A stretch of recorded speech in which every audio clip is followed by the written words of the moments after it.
오늘은 요셉에게 배우다 거의 끝나가는데 이제 8번째 시간입니다. 다음 주까지 하고 끝나는데 요셉에게 배우다 함께 그러나 다르게라고 하는 제목으로 말씀 나누겠습니다. 감리교회에서는 그 장로가 되려고 하면 이제 오늘 있는 지방회처럼 이 지방회에서 3년에 걸쳐서 진급 과정을 거쳐야 됩니다.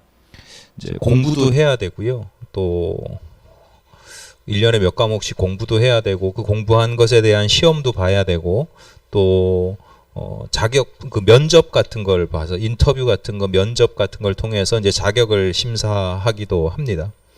지방회를 앞두고 그걸 미리 해야 되기 때문에 한 2주 전쯤에 그런 과정고시라고 그러는데요. 그 과정 시험도 치고 또 자격 심사도 했어요. 그래서 제가 감리사라 당연직 그 자격심사위원장 우리 지방의 관리에 따라서 위원장이 돼서 자격심사를 하는데 자격심사를 받는 분이 계시고 또 자격심사를 하는 분들이 계시잖아요. 심사를 하는 분들 중에는 이제 목사님들도 있고 주로 이제 연배가 높으신 연급이 높으신 목사님들과 그 다음에 장로님들도 몇 분 같이 이제 심사를 해요.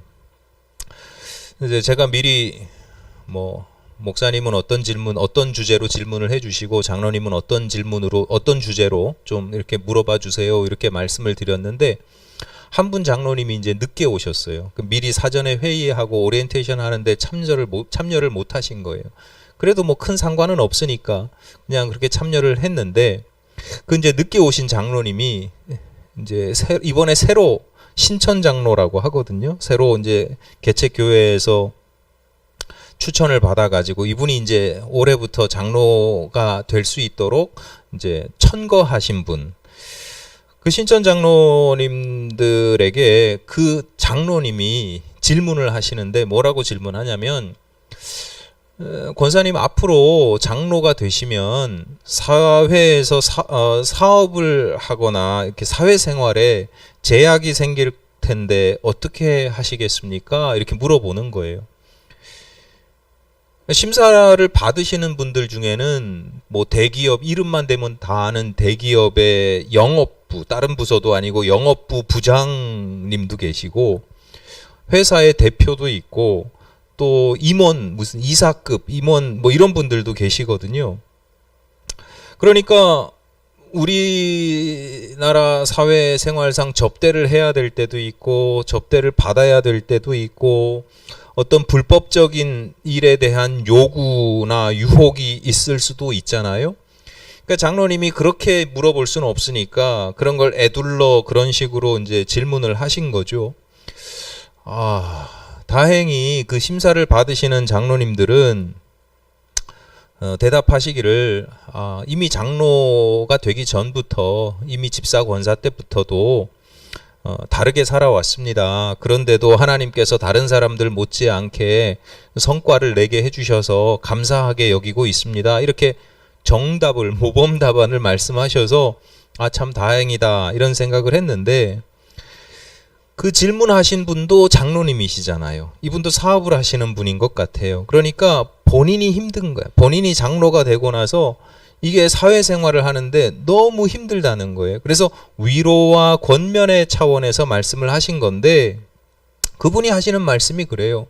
내가 교회에서 장로가 되고 교회에서 장로 안수를 받고 교회에서 내가 장로가 되는 순간부터 세상에서도 나를 장로라고 부르더라. 내가 교회에서 장로라는 이름이 생겼는데 세상에서도 장로라는 이름이 생기고 무슨 협상하거나 이렇게 좀 우리 흔한 말로 내고하거나 뭐 이럴 때 장로님이 좀 양보하시라고 뭐 이런 이야기를 교회가 아니라 뭐 사업하고 뭐 영업하고 이러는 데서 그런 이야기를 듣게 되는데 너무 힘들다는 거예요. 먹고 사는 문제하고 관련이 있으니까. 어떻게 해야 돼요? 길은 딱 두 가지 뿐입니다. 나에게 생긴 이름을 버리든지 아니면 힘들어도 이름대로 살든지. 앞서 대답하신 장로님들은 힘들어도 내가 장로라는 이름값을 하면서 이름을 지키면서 살겠다라고 결단하셨기 때문에 그런 장로님까지 이번에 되는 거죠. 근데 우리가 가지고 있는 다양한 이름들이 있어요. 뭐 아버지, 어머니, 딸, 뭐 남편, 아내, 저 같은 경우는 목사, 뭐 또 성도, 뭐 이런 다양한 이름들이 있거든요. 우리가 그런 이름을 가지고 있다라고 하는 것은 내가 편하고 좋을 때만 그런 이름을 내가 불려지고 지키는 것이 아니라 힘들고 어려운 순간에도 그 이름대로 이름값을 하면서 살아가겠다라고 하는 결단이 있다라는 뜻입니다. 우리는 각자 다양한 이름들을 가지고 있지만 또한 동일한 이름도 가지고 있는데 그 성도라고 하는 이름입니다.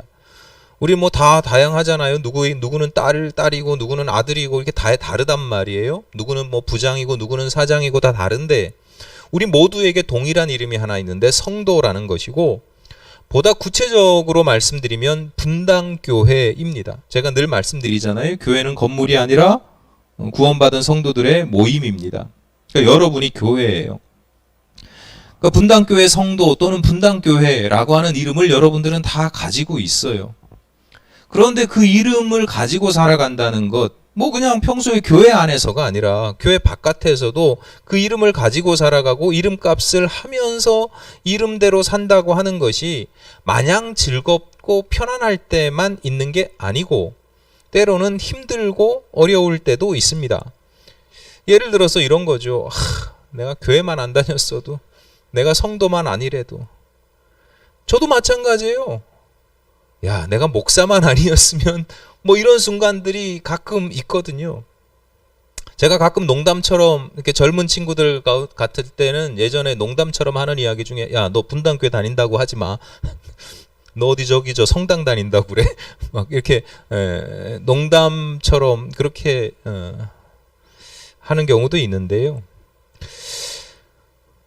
진짜 성도가 뭐냐? 진짜 성도는 뭐 여러 가지로 분별할 수 있지만 이름값을 하면서 살아가는 사람이 진짜 성도입니다. 힘들고 어렵다고 이름을 버리거나 이름을 감추거나 또는 그 이름에 먹칠을 하면서 살아가는 사람들이 과연, 그래도 된다고 생각하는 사람들이 과연 진짜 성도인가? 이름은 있어요. 남들은 그렇게 불러주기도 해요. 그런데 그 이름값을 힘들고 어려운 순간에도 해내야, 지켜내야, 그래야 진짜 성도라고 하는 것입니다. 여러분, 다양한 이름들이 있고 그 중에 저는 목사니까, 목회자니까 여러분에게 있는 그 중에서도 분당교회 성도라고 하는 그 이름값을 즐겁고 좋을 때뿐만 아니라 힘들고 어려운 순간에도 잘 지켜나가려고 애쓰고 노력하시기를 바랍니다. 자, 세상에는 그러면 왜 이렇게 다양한 이름들이 있을까요? 여러분 생각해 보세요. 이름 없는 게 없어요. 내가 그 이름을 모를 수는 있어도 그 이름이 없는 게 없어요. 왜 다양한 이름들이 존재를 해요? 가장 기본적이고 중요한 이유는 뭐냐면 구별짓기 위해서예요. 이것과 저것이 다르다라고 하는 구별을 위해서죠. 창세기 2장 19절 20절에 이런 말씀이 있어요. 여호와 하나님이 흙으로 각종 들짐승과 공중의 각종 새를 지으시고 아담이 무엇이라고 부르나 보시려고 그것들을 그에게로 이끌어 가시니 아담이 각 생물을 부르는 것이 곧 그 이름이 되었더라. 아담이 모든 가축과 공중의 새와 들의 모든 짐승에게 이름을 주니라. 이렇게 되어 있어요. 크게 보면 같은 들짐승이고 크게 보면 같은 날짐승인데 크게 보면 그냥 가축인데 그걸 따로 이름을 지어 구별했다라는 것이죠. 그러니까 이름에는요, 중요한 기본적인 의미가 뭐냐면 구별이라는 거예요. 그런데 구별과 관련된 기독교적인 중요한 덕목이 있는데 그게 바로 거룩입니다. 여러분, 거룩하면 뭐가 떠오르세요? 거룩은요, 성경 많이 읽고 성경책 늘 옆에 끼고 다니고 뭐 기도 많이 하고 그래서 목이 막 쉬고 쉰 목소리로 할렐루야 이러는 게 그 얼굴에 막 기름 바르고 다니고 뭐 그게 거룩이 아니에요. 이름의 기본적인 의미가 구별하는 것처럼 거룩이라고 하는 것도 가지는 가장 기본적인 의미는 뭐냐면 구별이에요. 그걸 좀 성별이라고 하죠. 거룩하게 구별한다. 그래서 성별이라고 합니다. 성별, 구별, 이게 무슨 얘기냐? 남들과는 다르다는 거죠. 다르게 산다는 거예요. 차이가 있다라는 거예요. 그러다 보니까 이름이든 거룩이든 구별을 해야 되니까 공통점이 있어요. 구별되고 성별되는 대상이 있다는 거예요. 이게 뭐 구별이 되려면 이거하고 비슷한, 그래서 구별하기 어려운 것들이 있다는 거예요. 그래야 구별할 필요가 있으니까 이름이 생기는 것이거든요. 성경, 우리 흔히 이제 요즘은 코로나 때문에 잘 들고 다니지도 못하고 있는데, 교회에서 잘 보지도 못하고 있는데, 성경이라고 하잖아요. 성경책. 성경의 성자가 거룩하다 이런 뜻이거든요. 거룩하다는 뜻이에요.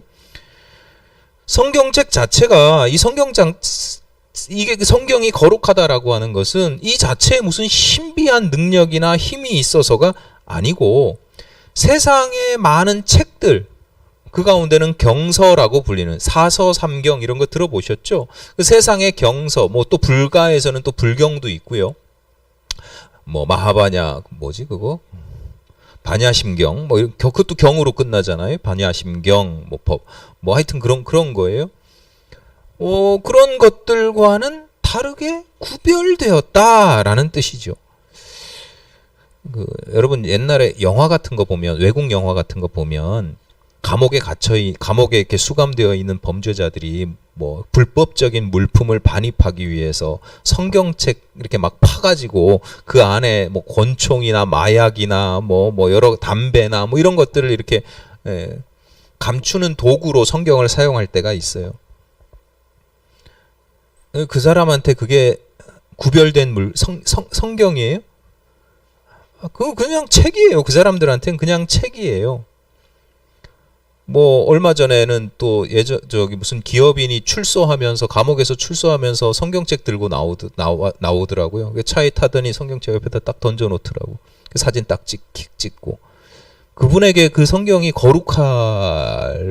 전 그렇게 생각하지 않습니다. 그냥 자신의 범죄를 감추거나 또는 범죄를 하기 위한 그런 도구일 뿐입니다. 근데 성도들은 그 세상 사람들이 그렇게 똑같은 책으로 여기는 것을 성도들은 구별하거든요. 그러니까 다르게 여긴단 말이에요. 귀하게 여긴단 말이죠.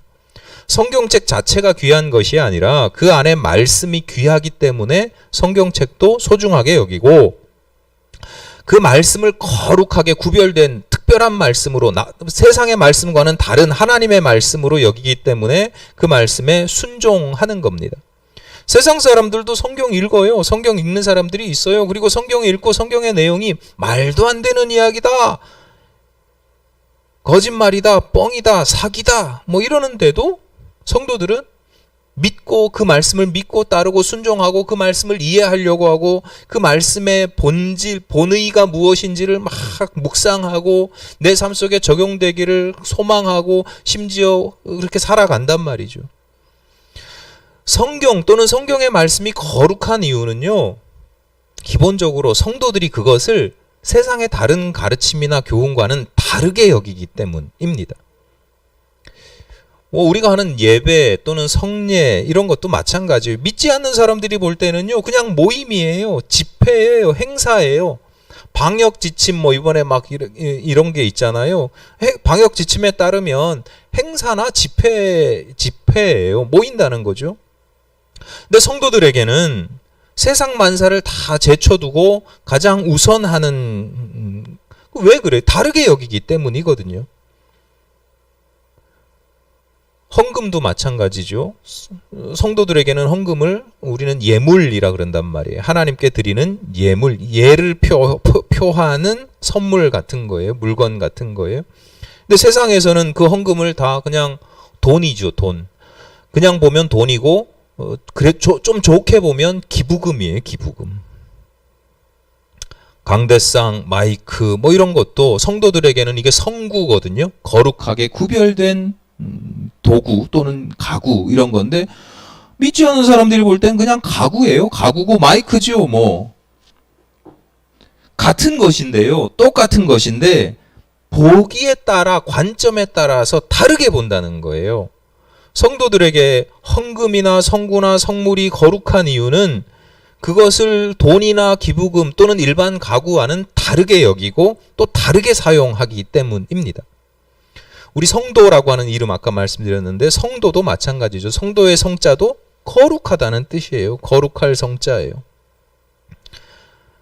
구별되었다. 그러니까 성도라고 하는 것에서 여러분이 내가 성도다라고 할 때 가장 먼저 생각해야 되는 건 난 구별된 존재다. 누가 구별해요?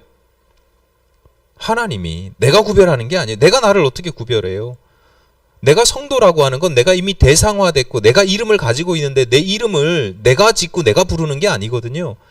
하나님이 우리에게 성도라는 이름을 주셨어요. 그럼 무슨 얘기냐? 하나님이 우리를 다르게 여기신다, 구별되게 여기신다라고 하는 거예요. 무엇과? 구원받지 못할 자들과는 다르게 여기신다라는 거예요. 그러니까 성도의 거룩함은 기본적으로 내가 만드는 게 아니고 하나님께서 그렇게 삼아 주신 거고요. 하나님께서 나를 거룩한 자로 구원받은 자로 천국 백성으로 당신의 딸 당신의 아들로 구별하셨고 우리는 다만 그것에 대해 응답하는 겁니다. 근데 그 응답을 어떻게 하느냐? 믿지 않는 사람들과는 다르게 사는 것이죠. 하나님께서 기뻐하시는 모습으로 사는 것이고 하나님께서 나를 부르신 목적을 따라 살아가는 것이고 하나님의 손에서 그들과 다르게 사용되는 것이 응답이지. 응답이지. 우리를 거룩하게 하시는 건 하나님이다. 보시면 느끼시겠지만 이름이든 거룩이든 아예 다른 것과 그냥 딱 한눈에 볼 때 달라. 완전히 다른 거야. 이런 게 아니고요. 비슷해 보이는 부분이 있어요. 비슷해 보이는 부분이 있는데 다른 거예요. 아까 말씀드렸듯이 헌금이 돈이 아닌 건 아니잖아요. 헌금도 크게 보면 돈의 범주에 들어간단 말이에요. 그러니까 세상 사람들이 돈으로 본다고 해서 그게 틀린 게 아니에요. 마이크를 우리가 성구로 쓴다고 해서 마이크가 아닌 게 아니잖아요. 마이크도 마이크예요. 성경도 책이에요. 책으로 제본하잖아요. 성도도 마찬가지예요. 여러분이 세상 사람들과 다르지만 비슷한 부분이 훨씬 많아요. 여러분 세상을 살아간단 말이에요. 믿지 않는 사람들과 비슷한 방식으로 하루에 3끼 밥 먹고 저는 2끼 먹습니다. 하여튼 세상 사람들처럼 다 그렇게 즐길 거 즐기고 먹을 거 먹고 이렇게 살아간단 말이죠. 근데 거룩이라는 건 뭐냐? 이름이라는 건 뭐냐? 그렇게 비슷해 보이는데 그 가운데에서 무언가 결정적인 부분이 다르다라고 하는 것입니다. 여러분에게 하나님께서 주시는 구별된 이름이 있으시기를 바랍니다. 성도라는 이름도 있지만 여러분 각자에게 하나님께서 가지고 계시는 구별된 이름들이 있거든요. 하나님께서 너는 나에게 어떤 성도다. 너는 나에게 면류관과 같은 성도다. 너는 나에게 좀 내 마음을 좀 힘들게 하는 그런 성도다. 이런 게 있겠죠. 하나님께서 여러분에게 구별된 이름을 주시기를, 그리고 거룩하고 복된 구별된 이름을 주시기를 바랍니다. 이제 요셉이 가족들에게 이제 다 자신의 정체를 밝힌 다음에 요셉이 이제 가족들에게 이제 이런 상황이 벌어진다. 지금 2년 기근인데 앞으로 기근이 5년을 더 갈 거다. 그런 설명을 하고, 그러니까 애굽으로 와서 같이 살자. 이렇게 설명하고 제안을 해요. 야곱의 가문이 거기에 이제 동의를 하고, 동의하지 않을 수가 없잖아요. 당장 손가락 빨다 굶어 죽게 생겼는데. 애굽으로 다 이주를 하게 됩니다. 우리가 읽지는 않았지만 본문 26절, 27절에서 이렇게 말씀합니다. 야곱과 함께 애굽에 들어간 자는 야곱의 며느리들 외에 66명이니 이는 다 야곱의 몸에서 태어난 자이며 애굽에서 요셉이 낳은 아들은 2명이니 야곱의 집 사람으로 애굽에 이른 자가 모두 70명이었더라. 그러니까 70명이라고 하는 사람들이니까 이게 대가족이라고 하긴 좀 뭐하고, 한 가문이 통째로 이제 이주해서 살게 되는 겁니다. 오늘 본문에서는 이제 그렇게 이주해서 살기 위해서 애굽으로 온 그 가족들에게 특히 이제 그 가족의 제일 어른이신 야곱, 요셉의 아버지 야곱에게 요셉이 당부하는 이야기가 오늘 본문의 내용이에요. 무슨 내용이냐? 앞으로 내가 여러분을 파라오에게 소개할 거다. 소개하는데 그들에게 우리의 신분을, 여러분의 신분을 조상부터 대대로 목축하는 자들로 소개할 것이니까 여러분도 그렇게 대답을 해야 된다. 그 이유가 본문 34절 후반부에 기록되어 있습니다. 애굽 사람은 다 목축을 가증히 여기나니 당신들이 고센 땅에 살게 되리라. 이렇게 이야기를 해요. 이게 무슨 얘기냐? 애굽은 농경 문화권이에요. 농경 문화권. 왜냐하면 여러분 잘 아시는 대로 애굽의 이집트에 있는 강이 뭐예요? 예, 나일강. 나일강이 큰 강이 있잖아요. 농사를 짓기 위해서는 물이 필수인데 물이 넉넉하게, 해마다 넉넉하게 안정적으로 공급이 되는 거예요. 게다가 해마다 나일강이요 범람을 해요. 강둑을 흘러 넘쳐 나와요. 농경지가 물이 필요하니까 농경지가 나일강 주변에 있거든요. 나일강 옆쪽으로 농경지가 발달을 하는데 거기서 이제 수로를 빼가지고 물을 다 멀리까지 공급하긴 하지만 나일강이 넘치고 범람을 하면 위에서부터 내려온 토사들이 그 농경지를 확 다 덮어버리는 거예요. 근데 이게 토사가 농경지를 망친다고 생각하는데 그렇지가 않아요. 지금처럼 우리 비료를 인공적으로 인위적으로 하는 때도 아니니까 새로운 흙이, 새로운 양분이 있는 흙이 싹 위에 표면을 덮어주는 거예요. 그러니까 천연 비료가 수고도 안 했는데 땅을 막 뒤집어 엎고 갈아엎거나 이런 것도 안 했는데 해마다 천연 비료가 그냥 뿌려지는 거랑 비슷한 상황이 되는 거죠. 그러니까 힘들일 필요도 없고 농사는 해마다 잘 되는 거죠. 다만 나일강이 범람할 때를 알아야 돼요. 이게 언제쯤 범람을 하더라. 그 때를 알아야 되니까 천문학이 발달하고 달력이 발달하는 거죠. 그래서 옛날 고대에서의 달력의 기준은 이집트예요. 나중에 로마에서 새로운 율리우스 역이라든가 새로운 달력을 만들 때도 이집트 달력을 기본으로 해서 수정한 거죠. 범람한 이후에 토지가 다 덮이니까 어디까지가 누구 땅인지를 모르잖아요. 그러니까 측량 기술이 발달하고 측량을 해야 되니까 기하학이 발달하는 거예요. 그러니까 이게 그냥 단순히 농사지었어 이게 아니라 애굽은 농사가 주업이었어 정도가 아니라 그 농경 문화로 말미암아서 엄청난 문명을 이룬 거예요. 그 물질 문명을 이루고 굉장히 최첨단 앞서가는, 예를 들어서 요즘에 어떤 제조업 기반의 그 산업이 발달한 나라가 있고 고부가가치 산업인 뭐 첨단 과학기술, IT 뭐 이런 쪽으로 발달한 산업이 발달한 나라가 있으면 당연히 후자가 선진국이잖아요. 비교할 수가 없어요. 격차가 너무너무 크단 말이에요. 애굽이 그런 상황이에요. 그러니까 대제국을 이룰 정도였고 그들의 눈에 들판을 돌아다니면서 없는 풀 쫓아다니면서 목축하는 게 엄청나게 천한 일인 거죠. 고생은 고생대로 하고 돈은 못 벌고, 그러니까 가증히 여겼다. 이게 무슨 얘기냐? 요즘 표현으로 하자면, 번역하면 혐오했다 이런 거예요. 혐오했다. 싫어하고 아유 더러워 쟤네들 아유 뭐 그런 거예요. 요셉은 이런 상황을 이용하는 겁니다. 이런 상황을 이용해서 그 야곱의 가문을 고센이라고 하는 지역에 거주하도록 합니다. 고센은 애굽에 속한 땅이긴 하지만 그래서 먹고 살 수는 있어요. 먹고 살만하고 또 목축을 하기에도 괜찮은 곳이에요. 그런데 요셉이 애굽의 총리잖아요. 나일강 주변에 아주 중심지에 있을 거 아니에요. 우리식으로 하면 서울 한복판에, 강남이든 뭐 어디 강북이든 중요한 거점에 살고 있잖아요. 그것이 애굽에서는 나일강 주변이란 말이에요. 나일강 주변으로 그런 도시들이, 거대한 도시들이 발달을 하는데 그것에 비하면 고센은 애굽에서 변두리 땅에 속하는 곳입니다. 목축을 해야 되니까. 요즘처럼 생각하면 돼요. 도시에서 무슨 목축을 해요? 못 하잖아요. 그러니까 저기 변두리 땅에 사는 거예요. 근데 요셉의 생각에는, 요셉의 계획에는 그게 우리에게 가장 좋은 땅이라는 거예요. 도시 한 중심이 아니라 주변 변두리 저 지방 이곳이 훨씬 좋다. 왜냐? 요셉은 하나님의 계획을 알고 있었어요.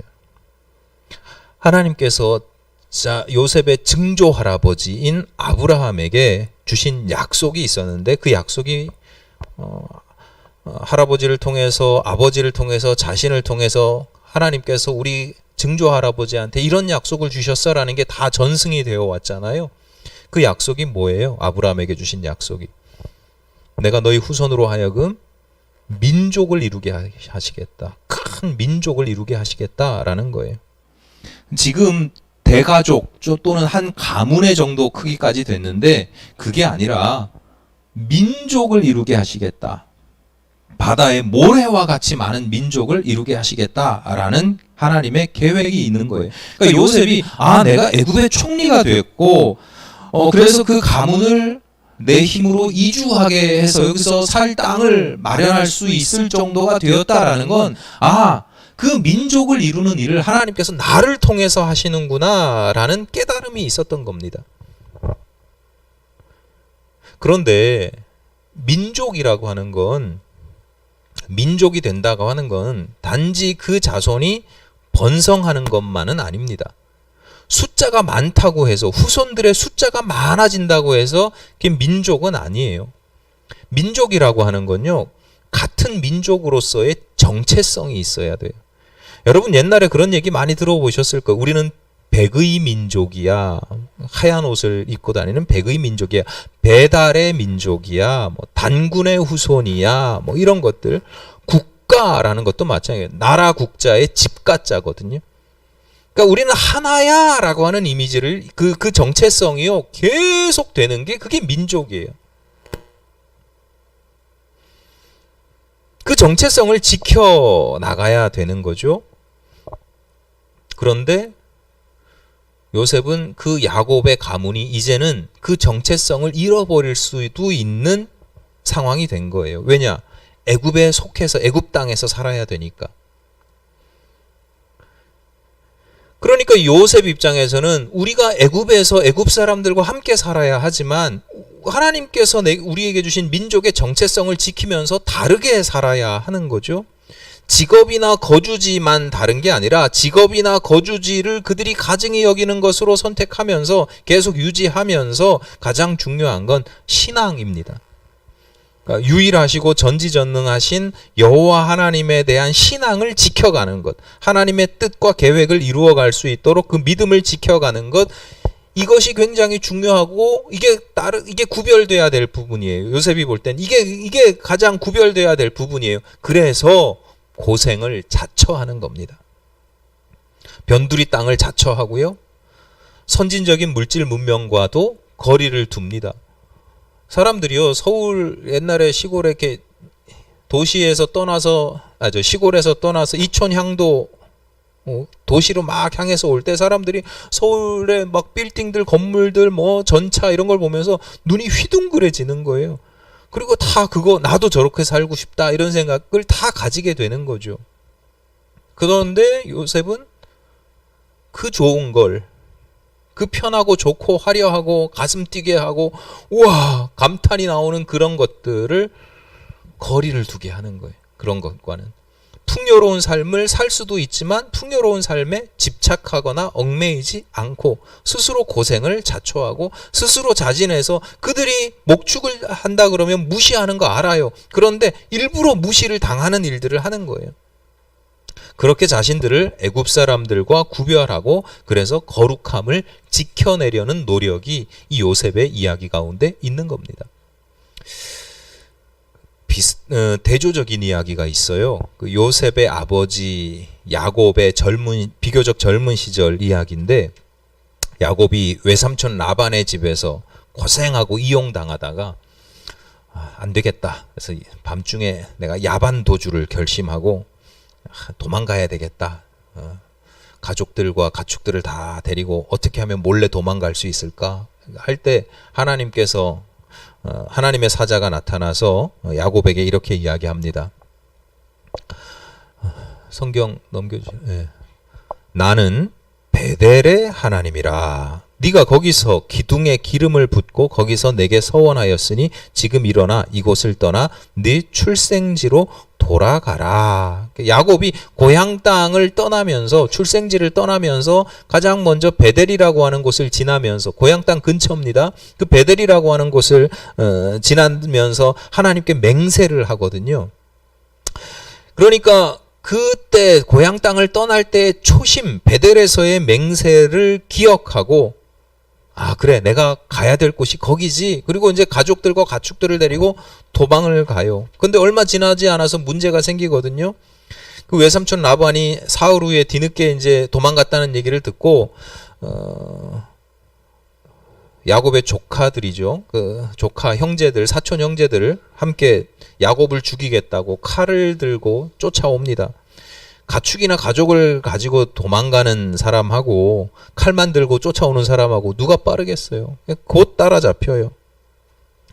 그것만 문제가 아니에요. 이제 들어가야 될 고향 땅에는 또 누가 있냐? 옛날에 자기가 속이고 막 했던 형 에서가 거기서 복수심에 불탄 내가 이놈 아버지가 돌아가시면 이삭이 돌아가시면 내가 이거 죽여버릴 거야 라고 했던 그 에서가 거기서 기다리고 있는 거예요. 진퇴양난. 뒤로도 못 가고 앞으로도 못 가고 뭐 그런 상황이죠. 근데 야곱이 그 가운데서 하나님의 도우심도 받고 하나님의 사자와의 싸움의 씨름에서 이기면서 이스라엘이라는 이름을 얻고 뭐 하면서 그 모든 위기의 순간들을 넘어가게 되는, 피하게 되는, 극복하게 되는 하나님의 놀라운 은혜를 체험하게 됩니다. 그래서 야곱이 가지고 있는 정말 이 너무너무 힘들고 어려운 그 문제가 한순간에 싹 해결이 돼요. 다 해결이 됐어요. 자, 그러면 야곱이 어디로 가야 돼요? 고향 땅, 가나안 땅 거의 가까이 이르러서 문제가 해결이 됐어요. 그럼 어디로 가야 돼요? 하나님이 어디 가라 그랬어요? 베델을 들러서 고향 땅에 가야 되는 거죠. 그런데 야곱은 근처에 있는 전혀 새로운 도시 세겜에 머무르게 됩니다. 그곳에 잠시 머물러 쉴 수 있는 게 아니에요. 성경은 그렇게 기록하지 않아요. 그가 거기서 땅을 샀다. 이렇게. 목축하는 사람이요. 땅을 샀다. 그럼 거기를 주거지로 삼겠다라는 베이스 캠프로 삼겠다라는 뜻이거든요. 화장실 들어갈 때 마음하고 다 문제 해결되고 나서 화장실에서 나올 때의 마음하고 전혀 다른 겁니다. 화장실 들어갈 때 그냥 일 보러 갈 때가 됐어 들어간 게 아니라 막 배탈이 나고 그 급박한 상황에서 딱 들어갔거든요. 근데 끝나고 나니까 전혀 마음이 다른 거죠. 자, 그런데 이 야곱이 왜 그 세겜 땅에 머물렀겠냐는 거예요. 그 땅에 왜 돈을 주고 그 땅을 샀겠냐는 거예요. 살만한 곳이니까, 풍요로운 곳이니까, 큰 도시예요. 요즘으로 따지면 대도시예요. 그런데 그곳에서 곧 사단이 생기죠. 창세기 34장 1절입니다. 레아가 야곱에게 낳은 딸 디나가 그 땅의 딸들을 보러 나갔더니, 디나가 청소년 나이에요. 호기심이 많아요. 주은이랑 예성이도 잘 듣고 현성이는 나중에 잘 기억을 해요. 얼마나 신기한 게 많겠어요. 어른들은 그냥 그러려니 할 수도 있고 놀라도 그냥 뭐 그런데 이 청소년의 나이에는 이게 눈이 휘둥그레지는 거죠. 그래서 그 땅을 구경하러 간 겁니다. 요즘으로 하면 저기 판교에 현대백화점이 새로 생겼다는데 거기 구경도 가고 우리 시내도 들어야 되겠구나. 뭐 하여튼 백화점도 보고 놀이동산 어디에 뭐 자유로 제가 잘 모르겠는데 뭐 하여튼 놀이기구가 뭐 놀란 게 있대. 그럼 놀이동산에도 가보고 뭐 그런 거예요. 클럽에도 가보고 와 젊은이들이 요즘은 클럽에 모인대. 클럽에도 가보고 뭐 이런 식의 구경하는 거예요. 그러다가 그 땅의 젊은 추장에게 강간을 당합니다. 그리고 이 일로 인해서 평지풍파가 일어나요. 그 땅의 추장은 디나를 강간하고 나서 성폭행하고 나서 내가 이 사람을 내 아내로 삼고 싶다 이렇게 이야기를 하거든요. 근데 디나의 오빠들이 분노하죠. 그래서 모략을 꾸며가지고 그들의 요구를 들어주는 것처럼 하다가 하룻밤 사이에 그 도시에 있는 남자들을 다 몰살을 시켜버려요.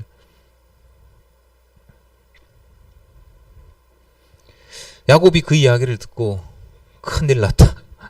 이제 죽었구나. 또 다른 복수가 시작될 거니까. 그래서 급하게 세겜에서 도망쳐요. 또 야반 도주를 또 해요.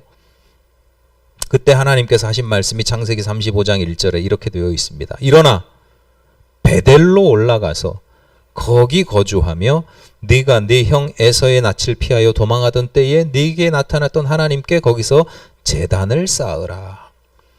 야곱이 베델에서 처음에 잘 때, 베델에서 하룻밤을 지낼 때 뭘 베고 잤어요? 돌베개를 베고 잤어요. 황량한 곳이에요. 아무것도 없는 곳이에요. 근데 거기서 거주해라. 거기를 네가 거주할 땅으로 삼아라. 거기서 제단을 쌓아라. 그 이야기를 듣고 야곱에게 이런 문제가 생기지 않았으면 그 이야기가 그전에도 들었던 말씀이잖아요. 와닿질 않는데 이제 문제가 생기고 나니까 꼼짝할 수 없이 이제 그렇게 할 수밖에 없는 거예요. 그래서 야곱이 그 이야기를 듣고 가족들에게 이렇게 이야기합니다. 우리가 일어나 베델로 올라가자. 벳엘, 하나님의 집이라는 뜻이에요. 그러면서 몸과 마음을 정결하게 하고 우상도 버리고 옷을 깨끗하게 갈아입고 심지어 보물을 그 땅에다 묻어버리고 갑니다. 보물 들고 가도 되잖아요. 유대인들이 막 난리통 전쟁통 이럴 때도 항상 유대인들이 했던 산업이 근현대 유대인들이 했던 산업이 크게 두 가지잖아요. 하나는 채소 과일 같은 장사고 또 하나는 보석이나 금융 계통이에요. 왜 그래요? 보석이나 금융 같은 거는 챙겨서 도망가기 이주하기가 쉽고 배추, 무, 과일, 채소 이런 것들은 버리고 가면 되고. 근데 야곱은 그곳에서 보물들을 각종 보물들을 땅에다 묻어버리고 갑니다. 자, 일반적인 가치관으로 보면 사실은 야곱에게는 참 이런 모든 일들에서 야곱에게는 큰 문제가 없고 제일 큰 문제는 세겜의 그 나쁜 추장놈이 제일 문제고 가해자입니다. 그러니까 추장은 그럴 수 있어 이런 게 아니고 야곱이 전적으로 문제야 이런 건 아니지만 우리가 교훈을 삼아야 되는 것은 야곱 신앙적인 차원에서 보면 야곱에게서 부정적이지만 교훈을 하나 얻을 수 있다. 야곱이 놓치고 있는 게 있다. 그게 뭐냐? 야곱이 왜 세겜에 가고 세겜에서 그런 일들을 당하느냐? 야곱이 자기 정체성을 잃어버린 거예요. 자기 이름을 잃어버린 거예요. 이름값을 하지 못한 거예요. 내가 하나님의 거룩하고 구별된 사람이다 라고 하는 인식 자체가 없는 거예요. 힘들고 이 야곱의 신앙은 어떤 신앙이냐면 내가 힘들고 어려울 때는 하나님 살려주세요. 그래서 하나님의 은혜를 간구하고 또 이상하게 야곱은요 하나님의 은혜도 많이 받아요. 원래 구하는 자들에게 많이 베풀어 주시는지 모르겠는데 주시는다는 것도 있는데 어쨌거나 신기하게 막 힘들고 어려울 때마다 도움을 구하면 하나님께서 은혜를 베풀어 주셔요. 그런데 조금 편안해지면 풍요로워지면 문제가 해결이 되면 하나님 안 찾아요. 그러니까 이게 그 신앙이 야곱의 신앙이 거룩함과는 다른 거예요. 내가 세상과는 구별된 존재다 이런 게 아니죠. 그냥 내 삶이 좀 편안해지고 윤택해질 수 있는 기회를 얻었다 싶으면 내가 여기 살짝 내가 타협하고 물들어가면 내가 잘 먹고 잘 살겠는데 싶으면 내 거룩한 이름을 살짝 내려놓고 뒤에다 감춰두고 모른 척하고 그런 거예요. 이런 걸 보면 요셉이 얼마나 대단한 선견지명을 가지고 있는지를 알 수 있습니다. 요셉은 그런 모습들이 또 자신의 인간의 본성이니까 우리도 그러잖아요. 우리도 내가 하나님의 거룩한 백성으로 살아갈 거야 이런 것보다 하나님 나 이런 문제가 있는데 이런 거 좀 해결해 주시고 나 이렇게 살고 싶고 이런 게 훨씬 더 많잖아요. 이게 우리 인간의 본성이란 말이죠. 요셉은 후손들에게도 그런 일들이 분명히 일어날 거다라는 예견을 하고 대책을 세우는 거죠. 우리가 아무리 숫자가 많아져도, 그래서 큰 민족이 되어도 애굽의 물질 문명과 풍요를 부러워하고 사모하고 그것을 추구하다 보면 정작 우리가 지켜야 할 중요한 정체성을 잃어버릴 수 있다는 걸 예견하면서 우리는 구별된 곳에서 살아야 됩니다. 구별된 삶을 살아야 됩니다. 라고 당부하고 있는 것입니다. 여러분이 밟고 있는 땅, 거주하는 곳은 어디입니까? 행정지명을 묻는 게 아닙니다. 우리들의 삶의 자리, 여기가 나의 삶의 자리야 라고 여기는 곳이 있기 마련이거든요. 근데요, 그곳에 보면 나 혼자 사는 게 아니에요. 그 땅에는 세상 사람들과 동떨어져서 우리가 살아갈 수 있는 곳은 없어요. 함께 살아가야 됩니다. 그러나 우리는 그들과 다르게 살아가야 된다. 그것이 진짜 거룩이다라는 거예요. 아예 따로 살아가는 경우도 있죠. 소수의 사람입니다. 저도 어쩌면 그런 쪽에 가까울 수 있습니다. 설교 서두에 제가 장로님의 이야기를 말씀드린 이유입니다. 저는 아무래도 종교인이기 때문에 사회생활, 세상살이를 그렇게 여러분처럼 아주 이렇게 막 피부에 느끼게 닿게 그렇게 살지 않아요. 거리가 어느 정도 있어요. 그래서 내가 세상과 동떨어져 살아가는 제가 거룩한 사람이에요? 전 그렇게 생각하지 않아요.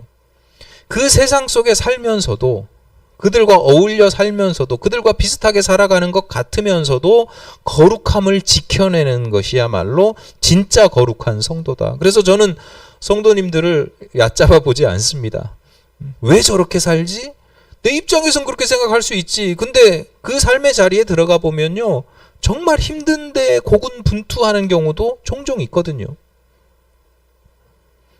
여러분이 저보다 훨씬 거룩한 사람들이라고 저는 믿는데요. 예, 그 믿음이 깨지지 않도록 조금 더 거룩함을 지켜낼 수 있으면 좋겠습니다. 비유적인 표현으로 하자면 우리가 살고 있는 삶의 자리는 애굽일 수밖에 없습니다.